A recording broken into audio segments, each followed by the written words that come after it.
Richard Martineau. Plongé dans l'actualité avec des observateurs qui pensent à contre-courant. Alors, on va avoir un hiver rigoureux, hein, vous le savez, au point de vue météo. Il va y avoir des grosses chutes de neige qui vont bloquer certaines routes. Et puis, le syndicat, les syndicats ont décidé de paralyser le Québec. Hein, ils promettent le chaos au Québec si le gouvernement ne recule pas concernant sa loi sur la réforme du régime syndical. On va en parler avec Éric Gingras, président de la Centrale des syndicats du Québec. Bonjour, M. Gingras. Bonjour, M. Martineau. Premièrement, moi, vous savez comment je suis, j'ai le cœur sur la main, alors je veux prendre des nouvelles de Mme Magali Picard. Est-ce qu'elle va bien, Mme Picard? Je sais pas, là. Je l'entends, là, elle dit de M. Boulet, soit qu'il est innocent ou qu'il fait l'innocent. Puis elle dit, ils s'en vont, en parlant du gouvernement caquiste, ils s'en vont vers une droite extrême. On n'est pas loin, je le dis même sans avoir peur, c'est quasiment de la dictature. Elle devrait peut-être prendre son gaz égal, peut-être un peu, Mme Picard. Il y a deux choses. Premièrement, si vous voulez prendre de ces nouvelles, je vous invite à la contacter, vous savez. De mon côté, par contre, ce que je peux vous dire, puis je connais bien, puis j'étais avec les collègues du congrès de la FTQ qui a lieu cette semaine, puis je pense qu'elle s'est fait le porte-parole de la frustration. J'étais là et on avait une tension présentement. Chez les membres, c'est vrai chez eux, c'est vrai chez nous, il y a une frustration. Maintenant, je pense que le gouvernement utilise un peu tout ça pour monter cette tension-là. Écoutez, quand le premier ministre, je vous le rappelle, dans son discours d'ouverture de la session parlementaire, parle des chefs syndicaux comme des bandits, je vous dirais que moi qui suis un chef syndical, je n'ai pas aimé ça non plus. Ceci étant, je pense qu'il faut baisser la tension, puis il faut éviter justement de continuer là-dedans. Nous, ce qu'on a demandé en commission parlementaire, lorsque la CSQ s'est présentée avant-hier, c'est que le ministre a manqué une belle occasion. Tu fais un projet de loi sur les syndicats, assois les syndicats, puis parle des problèmes, puis essayons. Si après ça, on n'est pas capable de rien proposer, je comprends le projet de loi après ça. Mais lorsqu'on n'est pas réellement interpellé sur ce fameux problème-là, puis je vous rappelle, pour nous, là, la transparence, aucun problème. Là. On l'a dit, transparence oui, ingérence non. Au niveau de l'ingérence du gouvernement dans les affaires syndicales, ça là-dessus, on est en total désaccord. Mais là, vous promettez le chaos, paralyser le Québec. Moi, je vous pose la question, c'est qui mène au Québec? C'est-tu le gouvernement qui a été élu par l'ensemble des Québécois ou c'est vous, entre autres, les autres chefs syndicaux qui ont été élus seulement par vos membres à vous? Qui mène au Québec? Le chaos dont vous parlez, moi je pense que c'est les gens, c'est le peuple. Et moi, ce qui me gouverne, c'est les membres que je représente. Alors, quand vous me parlez de chaos, quand vous me parlez de grève sociale, ça, moi, là, j'ai beau agiter n'importe quoi devant vous, là, ça va venir des membres que je représente et c'est eux. Alors, aujourd'hui, si vous me dites qu'est-ce qui va se passer à la suite, j'ai pas de réponse à vous dire.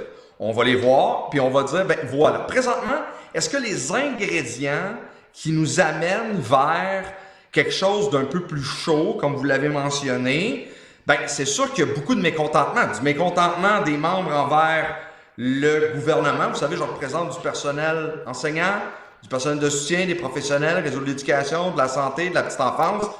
Puis, présentement, ça va pas bien dans les réseaux, les services vont pas bien. Donc, oui, il y a du mécontentement. Un projet de loi pour nous faire taire, parce que j'aimerais ça y revenir, là. Vous savez, lorsque le ministre il parle à certains enjeux là-dedans, c'est dangereux, c'est pas intéressant pour nos membres. Mais c'est eux qui vont décider ce qui se passe pour la suite des choses, M. Martineau. Là. J'aimerais que ce soit le peuple québécois aussi. Le sondage léger qui date du 27 octobre 2025, ça fait un mois. 81% des Québécois veulent des syndicats plus transparents. 79% des Québécois croient que les décisions importantes, comme les votes de grève ou les recours judiciaires, devraient toujours être prises par un vote secret des membres. Et donc, les gens veulent des syndicats plus transparents. 80% des Québécois, ça veut dire qu'il y a beaucoup de gens syndiqués là-dedans, là. Oui, mais je l'ai déjà dit dans une autre entrevue, je pense, c'était pas avec vous, je vous vois souvent, mais c'était pas cette fois-là. Et ce que je répondais, moi j'aurais répondu oui à cette question-là.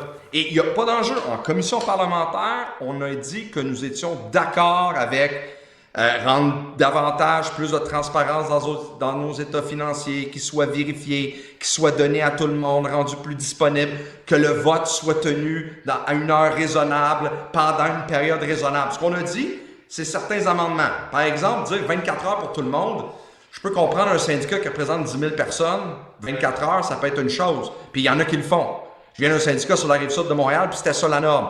Mais quand vous avez une accréditation d'une cinquantaine de personnes que tu es capable de réunir dans un cégep, ben, tu vraiment donner une boîte dans un local pendant 24 heures où ils vont aller voter. Donc, ce genre, et ça, on l'a dit au ministre, on pense que le ministre a une ouverture.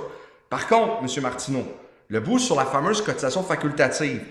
Et là, je sais que le ministre donne toujours les mêmes exemples. Là. Oui, une organisation qui a contesté la constitutionnalité de la loi 21, etc. Mais il n'y a pas juste ça là, dans son projet de loi. Puis moi, je vous amène là, à la CSQ là, qui représente beaucoup de femmes, hein, majoritairement plus de 80%, dans des emplois du prendre soin, des bas salariés. Fin des années 90, là, avant la loi sur l'équité salariale, on militait pour la loi sur l'équité salariale. Si je suis allé voir les membres avec la cotisation facultative pour ça, peut-être que j'en aurais eu le 2/3 des syndicats qui auraient été d'accord. Donc, j'aurais eu un financement aux 2/3, hein, parce que c'est ça que ça dit, le projet de loi ou qui rend les cotisations facultatives. Donc, on a ramené la bataille. Mais lorsqu'on a obtenu l'équité salariale et la loi au tournant des années 2000, l'entièreté a eu l'équité salariale et l'aurait eu. Et là, c'est là qu'on dit, attention, on retourne avant 1946 à la formule Rand avec les fameux free riders, c'est-à-dire des gens qui ne payent pas, qui se croisent les bras, menez vos luttes. Alors, je peux comprendre. Non, je peux comprendre. Ça, je comprends ça. Quelqu'un le dit, là, regarde, ils vont faire la grève, eux autres. Moi, j'ai pas le goût de faire la grève. Par contre, s'ils obtiennent des bonnes conditions de travail, moi, soudainement, je vais les obtenir aussi, alors que je suis resté dans mon coin, j'avais les bras croisés. Je peux comprendre ça. Et dans le projet de loi, je sais qu'ils donnent toujours l'exemple de s'impliquer dans un parti politique. On ne le fait pas à la CSQ, ça ne nous concerne pas. Contester la loi, on prend une décision, mais il y a des lois. On a déjà contesté une partie de la loi de l'équité salariale, je reviens là-dessus, il y a une dizaine d'années de ça, puis on a gagné. Mais ça revient. C'est pas facultatif pour une organisation syndicale de faire ça. Est-ce qu'on peut faire mieux? Toujours. Mais je pense que là, le gouvernement utilise ça pour casser du sucre sur le dos des syndicats. Écoutez, c'est très électoraliste quand même. OK, au point de vue, là, avoir accès aux états financiers de son syndicat, oui. Écoutez, là, oui. C'est quoi? Les cotisations syndicales au Québec, c'est de l'ordre d'à peu près 1 milliard de dollars qui sont donnés chaque année en cotisations syndicales. Les gens veulent pouvoir voir les états financiers. Vous avez vu la presse, Francis Veil, qui a sorti cette histoire d'une enseignante qui voulait voir les états financiers de son syndicat. Il a fallu qu'il amène une bataille épique pour voir les états financiers et a pu les voir au bureau du syndicat avec quelqu'un qui était à côté d'elle, qui surveillait ce qu'elle faisait, là, sous supervision, tabarnouche, comme si c'était les états financiers d'une banque. Je veux prendre le temps de dire ça. En 2009, le secrétaire trésorier du syndicat du Casino de Montréal a détourné plus de 950 000 $. En 2011, Luc Fortier, trésorier pour le syndicat d'entreprise de produits chimiques, PPG, a été condamné à rembourser 28 000 $ qu'il avait détourné. En 2022, il y a un gars qui a été congédié par son syndicat. Il était le président du syndicat. Il a détourné plus de 422 000 $. En 2022, le syndicat des métallos a été floué par 4 de ses dirigeants qui se payaient des dépenses personnelles avec l'argent des travailleurs. Et en 2023, il y a un président du syndicat des fonctionnaires municipaux de Montréal qui a démissionné parce qu'elle avait détourné des sommes importantes de son syndicat. Ça, c'est toutes des histoires vraies. Je veux dire, c'est normal que les membres puissent avoir accès à clairement aux états financiers du syndicat sans avoir un avocat, sans mener une bataille épique. Ça, on s'entend, là? Oui, là-dessus, là, je vous le dis, vous m'avez donné l'exemple d'un syndicat. Il y avait des règles. Il y a des règles présentement qui s'appliquent. Ces syndicats-là, dans l'exemple que vous m'avez donné du journaliste là, Francis Veil, ils ont respecté. Nous, ce qu'on dit, c'est que le ministre va aller plus loin avec son projet de loi sur la transparence des états financiers. Nous sommes d'accord. Maintenant, puis ça là-dessus, on a émis d'ailleurs autre ouverture de la part du ministre là-dessus, de dire, pour certains syndicats, des audits qui coûtent 15-20 000 avec des comptables, Quand tu représentes 52, 60 membres, peut-être qu'on pourrait faire ça autrement. Mais je suis d'accord avec vous là-dessus. Mais sur la forme, sur le fond plutôt, on est d'accord. Mais et je vous le répète, et quand vous me parlez de démocratie syndicale où des votes doivent se prendre à une heure raisonnable, à un moment raisonnable, en donnant les documents de façon raisonnable, de le faire de façon correcte, en se donnant du temps, etc. La réponse, c'est oui. Je vous le répète, 24 heures mur à mur à tout le monde, toutes les accréditations, on pense que ça n'a pas de bon sens, mais la notion de raisonnabilité, d'aspect raisonnable dans la jurisprudence, c'est clair. OK, est-ce que je peux vous poser une autre question là-dessus? Avec plaisir. Moi, je suis membre d'un syndicat, l'Union des artistes, puis quand j'ai commencé à être membre à temps plein de l'Union des artistes et j'ai vu mon salaire augmenter, j'étais très fier d'être membre d'un syndicat, puis j'étais très content. Moi, j'ai aucun problème à payer une cotisation, je la paye rubis sur ongle chaque année pour que l'UDA défende mes intérêts, mes conditions de travail et mes conditions salariales. Mais là qu'un syndicat décide de prendre mon argent pour contester, par exemple, une loi avec laquelle je suis d'accord, puis qui ne me consulte pas, là, j'ai un problème. Là, je me dis, pourquoi vous ne m'avez pas consulté, moi? Peut-être que j'aurais dit non, ça ne me tente pas que vous preniez l'argent. Moi, je veux que vous preniez l'argent pour moi, mes intérêts à moi, mes conditions de travail à moi, pas pour appuyer telle ou telle cause étrangère ou lutter contre telle et telle loi. De quel nom vous pouvez parler? De quel droit vous pouvez parler au nom de tous les membres en disant, nous autres, on conteste cette loi-là? Il y a plein de gens dans vos membres qui sont peut-être pour la loi 21, par exemple. Ça, j'ai un problème avec ça. Mais là-dessus, je dois vous dire que présentement, puis je vous parle de mon organisation, puis en même temps, est-ce qu'on a déjà fait des erreurs? Est-ce qu'on va en faire? Fort probablement. Mais globalement, on va chercher nos décisions, nos orientations en instance. C'est quand même une démocratie représentative. Des référendums, des fois on en fait, mais c'est rare, c'est long, 225 000 membres.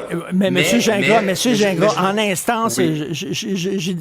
Les associations étudiantes dans les cégeps, on sait comment ça se passait, là. C'est les plus crinqués, ils parlent, ça dure 4 heures, puis à la fin, il y a plein de gens qui sacent le camp, puis à la fin, c'est les plus crinqués qui votent pour tout le monde.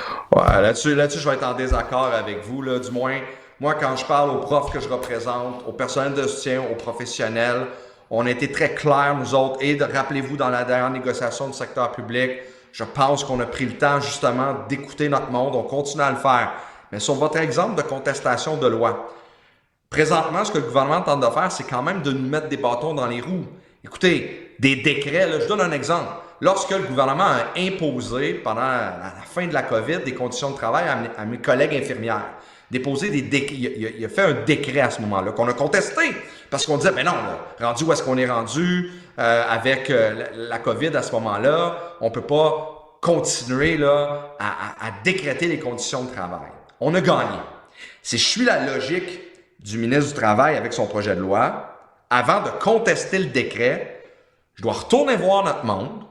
Et je vous rappelle qu'il y a des délais, hein, puis rappelez-vous, à l'époque de la COVID, les délais, t'es assez court, merci, là. Et là, je dois retourner voir mon monde et dire, hey, voulez-vous que je conteste? Ben, écoutez, c'est des conditions de travail. Mon monde va me dire oui, et c'est là que le ministre dit, ouais, mais il n'y a pas de problème, vous pouvez tout faire. Il faut juste que votre monde dise oui. Je comprends. Et c'est à nous de les consulter, indépendamment de la loi qui est là, de bien le faire. Sauf que le projet de loi, la vérité, c'est qu'il nous met des bâtons dans les roues et qu'il va nous empêcher de fonctionner, et il le sait. Je pense que le ministre le sait. C'est ça le but. C'est ça le but. Et donc, à ce moment-là, lorsque vous me parlez de bien faire les choses, je vous dis oui. De se donner du temps, je vous dis oui. D'aller voir notre monde, je vous dis oui aussi. Et ça, c'est ce qu'on fait. Sauf que là, on essaye de mélanger et de nous donner des exemples qui, oui, se sont arrivés, mais on oublie toutes les autres. Je vous ai parlé d'équité salariale, je vous parle de décret. On ne les donne pas cet exemple-là. Pourtant, le ministre les connaît. Là. Et M. Gingras, il y a combien d'argent qui rentre en cotisation dans votre syndicat par année?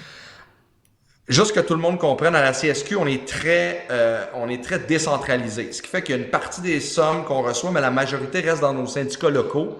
Donc, c'est à peu près, si je me trompe pas, là, il y a à peu près une 40aine de millions. Mais après ça, c'est retourné aussi parce que nous, c'est très décentralisé. Toutes les centrales ne fonctionnent pas comme ça. Donc, les accréditations. Donc, mais c'est important de le dire parce que les gens, ils pensent que, vous savez, à la CSQ, on a des centaines de millions. mais c'est pas tout à fait comme ça. Mais vous C'est savez important de le dire. Vous savez que les gens, il y a beaucoup de gens qui perçoivent maintenant les grosses centrales syndicales comme étant de la grosse business. Vous êtes une business. Le Teachers Union en Ontario, par exemple, ils ont des placements là, immobiliers. Là. Je veux dire, c'est une énorme entreprise. Là. Donc, les gens, c'est fini le temps où on considérait les syndicats comme des petits syndicats de boutique. Vous êtes une business. Là, vous êtes dans la business du syndicalisme. Là. Non, je pense pas. Je pense qu'on est un contre-pouvoir. Ça, je m'en cache pas. Et il faut être en mesure d'en avoir au Québec. 85% de nos dépenses, ce sont des dépenses de personnel avec un service juridique pour représenter. Vous savez, 225 000 membres. C'est important, c'est un nombre qui est important. On négocie des conventions collectives, oui, dans le secteur public, mais dans d'autres milieux. Il faut être en mesure justement d'avoir cette expertise-là. Oui, on a des gens en communication, on a des gens d'un peu partout. Est-ce que c'est une business? Je ne pense pas. Est-ce qu'on fait bien notre travail? Ah, ça, je pense que oui, par exemple. Puis ça, je pense qu'on fait bien les choses, puis je pense qu'on l'a démontré dans la dernière négociation du Front commun, la CSQ qui représente du monde en éducation, fait valoir notre point de vue, puis ça, la preuve, la majorité de la population, puis ça, je le sais que moi, je ne gagne pas des concours de popularité, mais les membres que je représente, c'est de eux que je porte la parole. Eux sont appuyés par la population. Et c'est ça. OK, en terminant, quand les profs étaient en grève, ils avaient le soutien de la population parce que c'était clair. Là, les gens disaient, mon Dieu, les professeurs, je les vois tous les jours, ils sont débordés de ça.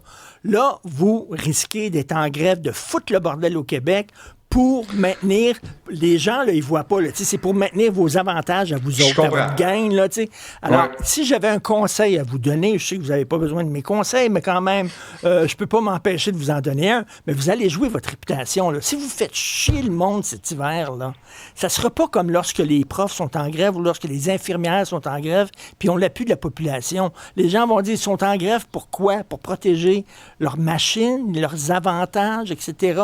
Ils verront pas les choses du même œil. Les gens sont tannés, les gens sont écœurés. Si en plus l'hiver va être dur, si vous les faites suer en plus là, en paralysant le Québec, là, pas sûr que vous allez mettre les gens de votre bord. Je vais vous le dire. Ben, ça là-dessus, je pense qu'il va falloir bien faire les choses. Je vous l'ai toujours dit dans chacune des entrevues que j'ai faites avec vous.